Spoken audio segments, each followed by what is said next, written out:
So, open world games don't really need much of an explanation. Odds are you've played one, there's a very good chance your favorite game is an open world game. If you've been playing single player games for like the past 10 to 20 years, depending on your definition of open world, there's a good chance you have a lot of experience with open world games. And while open world games get a lot of acclaim for, dynamic situations and set pieces, for exploration, or for an overall good sense of progression, there's one element about open world games that stands out to me as being uniquely enjoyable. You see, anytime I play a game, even if it's not an open world game, I find myself looking at the boundaries, the edges. Where am I not supposed to go? Where does the playable area end, and where is it that it's just a painted background or the illusion of a sky? There's always a drive in me to push further, see exactly where the ground stops, where the sky ends, where the simulation just comes to a grinding halt. So today I'm Pliskin, and I want to tell you a lot about my favorite part about open world games. That's the target.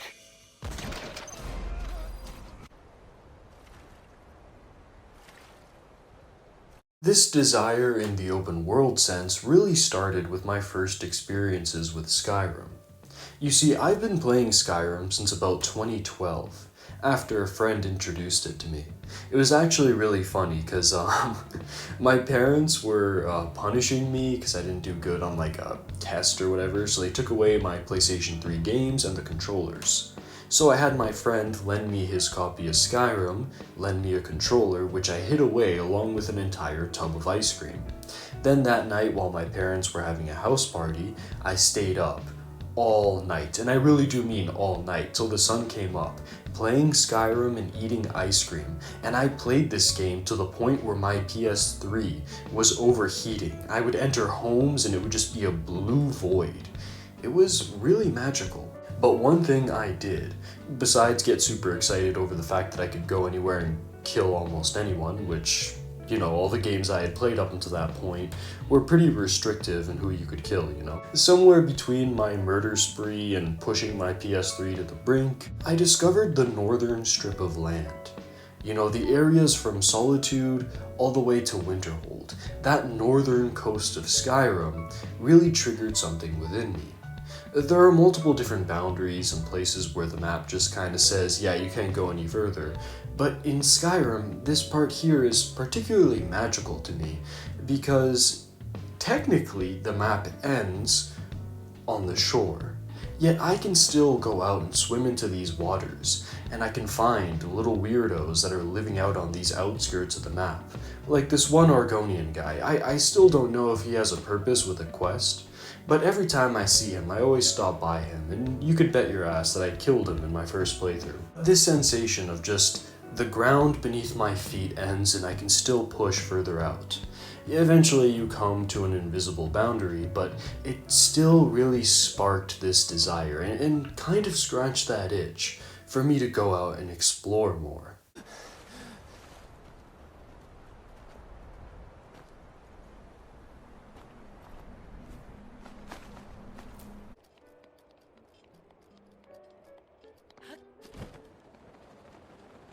Fast forward a little bit to Breath of the Wild, and I was once again enamored by this sense of barrenness. Now, of course, there are boundaries within Breath of the Wild, and they're super cool. Especially, I like the one in the Gerudo area, where, yeah, it's an invisible wall, but the way you get this sandstorm and the map starts glitching out, it really feels like you're breaking out of the simulation. But even within Hyrule, there's a lot of areas that are very sparse and barren that trigger this sense of like, okay, this is not here to endlessly entertain me. This is just space, explorable space for the sake of just walking around. So you get areas within the middle of the map that feel like the outside, you're not supposed to be here area in other games. And even when you find something that's there for you to discover that's very deliberate, Breath of the Wild strikes this really interesting balance where it's just like everything just feels so unguided. And I know people have said Breath of the Wild is great because of that freedom you get in this exploration, but I really can't stress how much I love that feeling of not having any reins on me, just being able to go places, even if there's not much happening. And I think it's for that very reason that Breath of the Wild is one of my most favorite games, not even as an open world game, but just on my Switch, the game that has the most playtime over Snake Eater, over Fate Stay Night, over fucking YouTube. And I watch like 10-hour videos of like ambient noise when I go to sleep. But the one thing that has more time than anything else is Breath of the Wild, and that's because I can wander around in the expanse endlessly.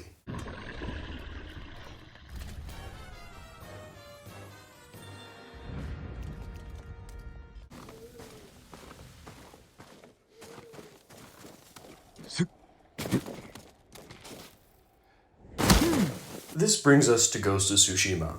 You see, last time I was around my PlayStation 5, I started recording in the winter area because last time I made that big Ghost video, which was, like 2-3 years ago now.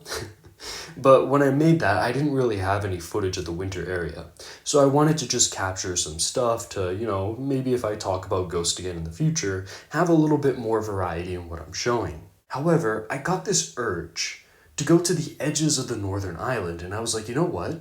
Let me just explore everything along the edge. Let me push the game to a point where it can't load in certain set pieces and Mongol fights and have the bird guide me. Let me go out of the game's supervision, out of its range, and just swim along the edges. And I was treated to the most liminal and beautiful sights I've seen in the game, and that's saying a lot, because this is a Ghost of fucking Tsushima.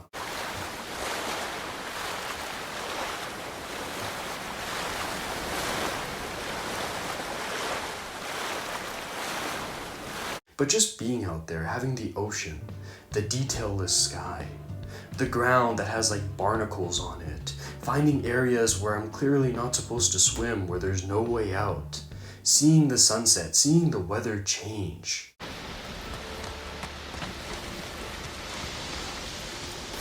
Eventually, I started getting to the point where I was like, damn, I've been swimming here for a long time. When am I gonna reach the tip of the island? And before I knew it, I was actually transitioning into the middle island biome. So I did a full circle around the edges. And even without the crazy set pieces and the Mongol fights and all of that, I was just entertained. Like my entire focus was on this sense of exploration. Again, this feeling that this is not where I'm supposed to go, but I can kind of get to the end of the simulation, and it felt really fucking good. Also, as a bit of a tangent, can we just appreciate how cool Mongolian armor was at this point in time? To give you an idea, medieval Europe was barely using surcoats at this point, and Mongols were already using plate armor and prototype firearms. I know I usually talk about guns and stuff, but if you guys want me to make videos about medieval weaponry and warfare, I can totally get all autistic on you guys and rant about that too. But yeah, the point is, Ghost of Tsushima, and specifically this northernmost part, has this kind of magical end of the world kind of feel, where you can really reach a point where there is just nothing, and it is beautiful.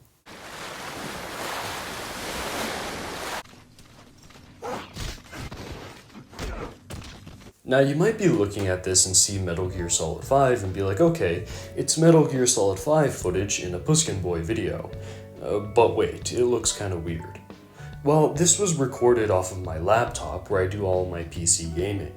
And here I'm using the Infinite Heaven mods. Now, the picture is a little stretched out and strange because that same thing happens when I try to record Left 4 Dead, where the image is just packed up in the leftmost corner of the screen. However, I still wanted to use this footage because I could finally do something that I had been yearning to do for a long time. Now, I have been playing Metal Gear Solid 5 since its release, and it's safe to say I am very intimate with this game, especially its environments. I can name a lot of the places in the environment. I've explored the edges, I've taken advantage of different sniping points, I've explored areas where rarer plants show up. I found things that aren't really side ops, but if there's like a weird kind of animal encounter or just something happen, or pushing the game to a point where I can actually see the AI getting a little weird because I'm so close to the boundaries. But for the first time with the Infinite Heaven mod, I was able to go past the point where Kaz rings in my ear and is like, hey, you're not supposed to be going there. I was able to break free of the shackles of having to stay within the game world. And my god, few things have ever felt as good. Breaking beyond the boundaries, seeing where the Luftwaffe, I know I said I could name a lot of these places, but the valley where Kotaker is, I can actually go and find where that waterfall starts. I can see the edges of the environment called out. I can mess around in tree walls here. I can find areas where the terrain has the most basic of textures, clip right through it, jump off the edge, crash the game because I'm going to a point where it just doesn't really know what's going on. The same thing can be said for the Afghanistan map. I can go underneath the lake in OKB0 and it's just sand. No water, nothing there because you were never meant to go underwater. Yet even underwater I found this little patch where there's water so you can kind of play within water while you're in water. It's very SpongeBob. Yeah, going to places like, for example, that little patch of desert that's very close to Dewilo Calais, that one where you have to get the Spetsnaz commander. I've been doing content around these mountains for so long, Again, I'm intimate with this game to the point where not only have I been playing, thinking, ruminating about fixing it, drawing about it, but I've also just been creating with this game. The amount of content I've made using Metal Gear Solid 5 in these spaces, this is more than a game for me at this point, it's a fucking workspace. So when I was able to actually go past these mountains and see where the textures end and go right to the edge of the map, that is just an out-of-body experience. There's even areas where if there's a side op active, you can see where helicopters spawn in from and you can even fight them. Now you'll notice that I'm using not just Quiet, but her concept art outfit. I think this is just really cool and shit like that, and when she goes invisible, it reminds me of the Halo invisibility effect. But yeah, a lot of these areas are very sparse and wide and vast, so having a character that can run super fast is super useful. But yeah, just breaking out of Metal Gear Solid 5 and just finally actually reaching that point where the game ends, where I break it by continuing, is so good. And while I'm not gonna do this every time I play Metal Gear Solid 5, sometimes it feels like I'm finally reaching the root of the game that's defined so much about me, my channel, my personality, my fucking identity. Metal Gear Solid 5 came out at a point where, I was finishing high school, figuring out who I was, and it had a whole big role to play, even in career choices I made. Career choices that I might regret, but experiences that have made so much of what I am, this game was responsible for. So when I'm standing here, on the edge, I'm not just seeing the edge of Metal Gear Solid 5, but I'm also seeing the edge of myself.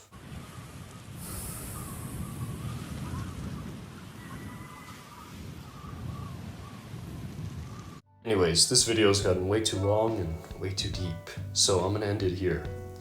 Have you ever tried to boundary break an open world? Tell me about your experiences with that. Have you been able to do it without mods or console commands? Honest to God, tell me your stories down below, because I really do believe there is something magical about doing this, so please, share it with me and share it with everyone else. This is something special, and I'm glad if you guys made it to the end of this video, you listened, because, well, I hate to use the word intimate again, but this was a very personal and intimate expression of my love for something that can only really be done in a video game. Anyways, this has been Pliskin, over and out. This is Solid Snake. Hey, subscribe to Pliskin Boy. God damn it. You heard him.